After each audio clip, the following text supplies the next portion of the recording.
Ano hong sabi nyo? Sa tingin ko'y ilang araw lang ang ilalagi mo para makasama pang muli si Jeremy.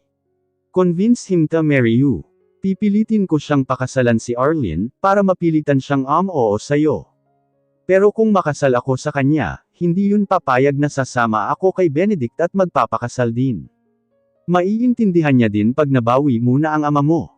May mga tao akong sumusubaybay kay Octavio, at kapag nakasal kayo ni Jet Emmy, ay may mga bodyguard akong ipapadala para masiguro ang kaligtasan mo. Hindi siya nakapagsalita sa narinig mula sa ama ng kasintahan. Nagkaroon siya ng pag-asa, bagamat naroon pa rin ang agam-agam. Kung makakasal siya kay Jeremy ay mawawala ang bisa ng kasal niya kay Benedict. Kaya ba niyang lokohin ang taong isa sa naging sandalan niya noong mga panahong wala rin siyang ibang makapitin? Hindi niya alam kung tama ang suhestyon ni Zane Villarreal. Pero kung hindi niya kayang mapunta si Jeremy kay Arlene, ay kailangan niyang isakripisyo si Benedict. That's how cruel the world is for her. Benedict is one good friend. Nanatili ang loyalty niya sa akin, sa kabila ng pagkakaloob ni Arlene sa kanyang sarili, at lahat ng pagmamahal na kaya nitong ibigay. Hindi ko rin kayang sakta ng isang kaibigan, na nag-aalay ng walang hanggang malasakit sa lahat ng pinagdadaanan ko. Para sa'yo rin naman ang gagawin mo, Anika. Let yourself be selfish for a while. Kahit si Jeremy ay masasaktan, kapag nalamang kailangan mong magpakasal kay Benedict, kahit pahuwad ang kasalang iyon. This is the only option we have now, if you want to keep my son in your life. Pero hindi ko alam kung umaabot sa isip ni Jet Emmy ang pakasalan ako. Kanina'y hindi naman siya nagpahayag na mahal niya ako, matapos kong sabihing mahal ko siya, malungkot niyang wika. Bagamat alam niya sa sarili niyang mahal niya ang kasintahan ngayon hindi niya tiyak ang damdamin nito. Malalaman natin kung totoong mahal ka ng anak ko, tulad ng nakikita ko sa kanya ngayon. Marami ang nagbago sa kanya mula nang makilala kanya, nasaksihan ko yun sa sandaling magkasama kayo. At tulad ng una kong sinabi, I want you for my son. Sa huli ay napapayag siya nito.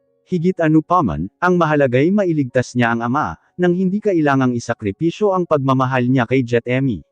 Sa kanya nahaharapin ang mga panunumbat ni Jeremy at Benedict, kapag nasa piling niya na ang papaagusto niya.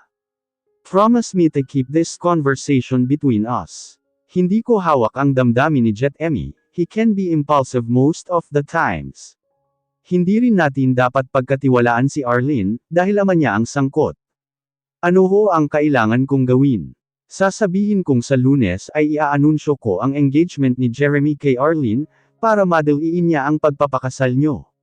Convince him to make your civil wedding discreet. Kailangang hindi ito umabot sa kaalaman ni Octavio. Ipapalabas kung tutol ako sa relasyon nyo, huling wika ni Zane. Marahan siyang tumungo bagamat magulo pa rin ang isip niya. Muli siyang humiga sa kama nang umalis si Zane Villarreal. Wala pang 5 minuto ay si Benedict naman ang tumatawag sa kanya. At ubili pa siyang sagutin iyon.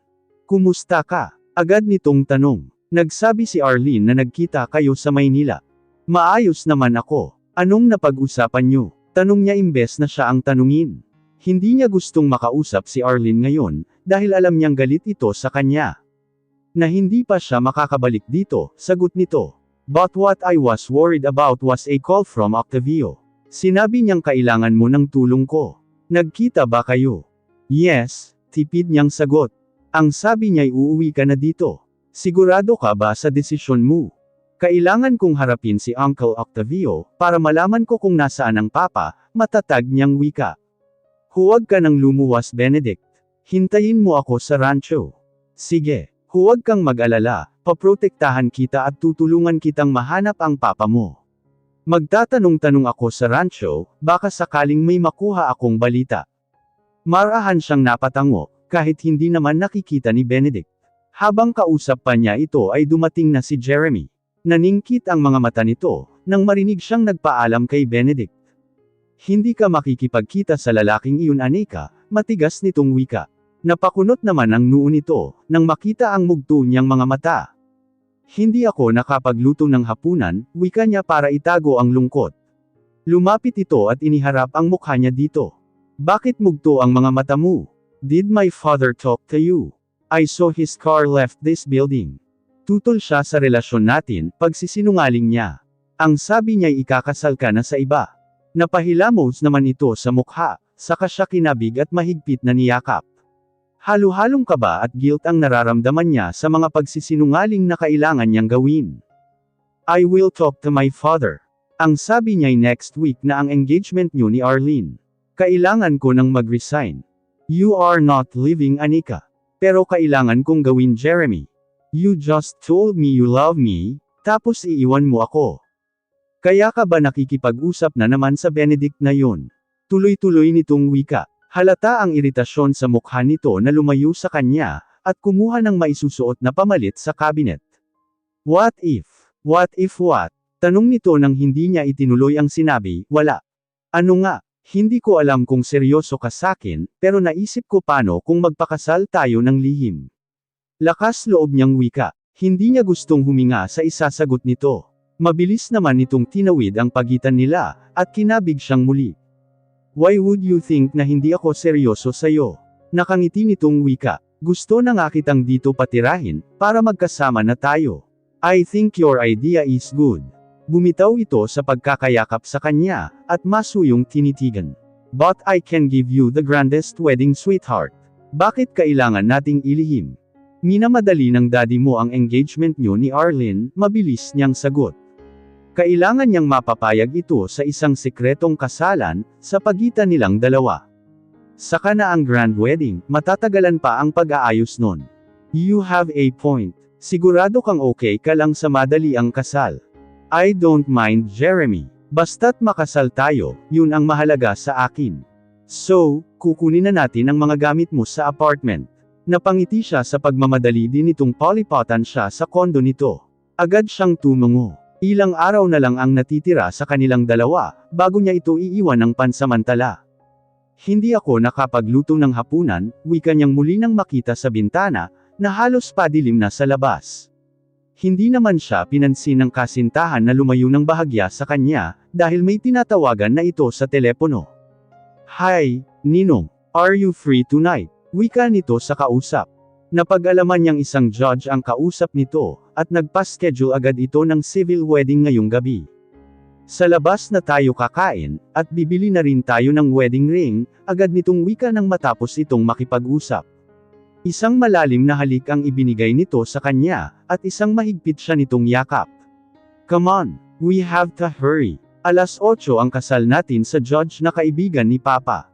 Kinuha na lang niya ang bag saka sumama dito palabas ng kondo. Matapos nilang kumain ay bumiyahe pa sila patungong Quezon City, kung saan ang opisina ng magkakasal sa kanila. Huwag muna din nating ipaalam kahit kanino ang pagpapakasal natin, suhestyon niyang muli. Aabot din ng 1 o 2 linggo ang processing ng papers, baka harangin pa ng daddy mo ang papeles bago pa mairehistro. Pero kailangan kong pigilan ang pag-aanunsyo ni dad ng engagement namin ni Arlene. Hayaan mo na, sumunod ka na lang muna sa gusto ng daddy mo. Kapag naayos na ang lahat, saka na natin sabihin ang totoo. Are you sure? Mabilis siyang tumungo, at mabilis ding iniwas ang mata sa kasintahan. Hindi madali ang magsinungaling. Kailangan lang niyang gawin, dahil hinihingi ng pagkakataon. Sa isang mall na malapit sa opisina ng judge na rin sila nakabili ng singsing. Hindi yun kamahalan ayon na rin kay Jeremy, pero iyon na ang pinakamahalagang bagay na mayroon siya ngayon. Kalakip ng singsing na iyon ang pagmamahal, at pangako niyang mamahalin ito habang buhay. For better or for worse. Mabilis na naidaos naman ang seremonyas ng kanilang kasal.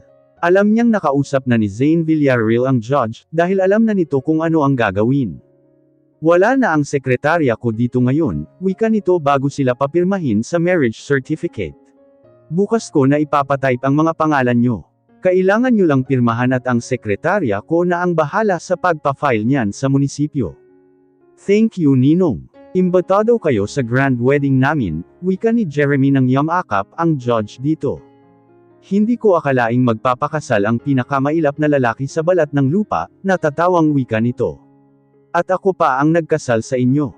Naway maging maayos ang pagsasama nyo, at malagpasan ang anumang unos na darating sa inyong buhay.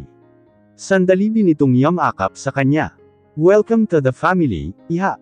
Mahalin mo at lookan mo ang pangunawa sa asawa mo. Kung magsalita ka Ninong, parang ang sama ko naman, biro nito. Napikot lang ako at napilitan lang na magpakasal. Nakita mo na, natatawa pa ring wika ng judge. Isa yan sa mga dapat mo pakibagayan iha. Sabay-sabay pa silang nagtawanan. Nang makalabas sila ng opisina ng judge ay dumaan muna sila sa apartment, para kuhanin ang mga gamit niya. Sa kondo na sila tumuloy pagkatapos.